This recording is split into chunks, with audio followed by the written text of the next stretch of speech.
Let's quickly go over the alternative arcade rules. For those who would prefer a more casual play session or play without the player elimination rules, they can instead opt for the following alternative arcade rules.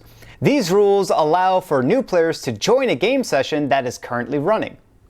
When a player is defeated, either by having their warlord or their war camp get destroyed, they are temporarily removed from the game. When this occurs, the defeated player must clean up any of their game pieces from the battle map and units from the initiative table. All of their assets, except for the player-associated war camp, war banners, protection markers, army colors, and universal abilities and rules reference cards, are returned to the box. Any damage dice on their war camp is removed. If possible, remove one level token from their war camp. That player cannot participate in the remainder of the current round, but will need to select a new warlord to start the next game round with.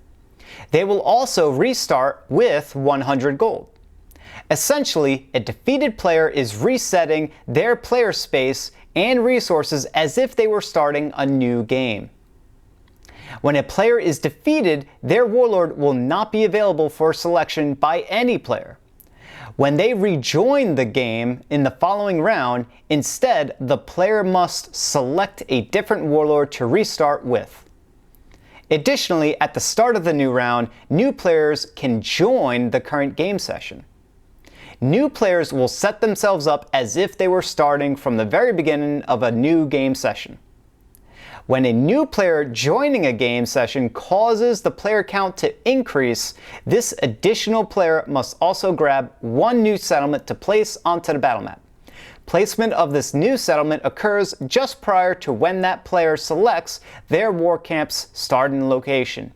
The new settlement cannot be placed on top of a war camp and must be 7 or more spaces away from another settlement, or the furthest possible location if closer than 7. Any existing terrain tile at the new settlement's location is removed. All newly starting players, in player order, will select their war camp starting location on the battle map. As typical, their war camp must be 7 or more spaces away from another player's war camp and cannot start within settlement borders. In the rare case that a settlement borders are preventing the war camp from deploying onto the battle map, the player can ignore this restriction and select a space that is within settlement borders. Once all restarting and newly joining players have finished their war camp and warlord placement, the game round can start as normal. By having players restart or new players dynamically join a game session midway through, the elimination victory condition will no longer be possible. Instead, a new victory condition is obtainable by the first player to gain a level 4 war camp. Using these arcade rules, war camps can gain war tokens past level 3. Note that when defeated, a player only loses 1 level token if possible.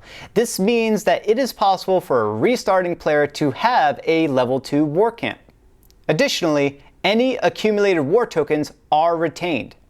With these alternative rules, war camps will have a minimum starting level of 1 and up to a maximum starting level of 2.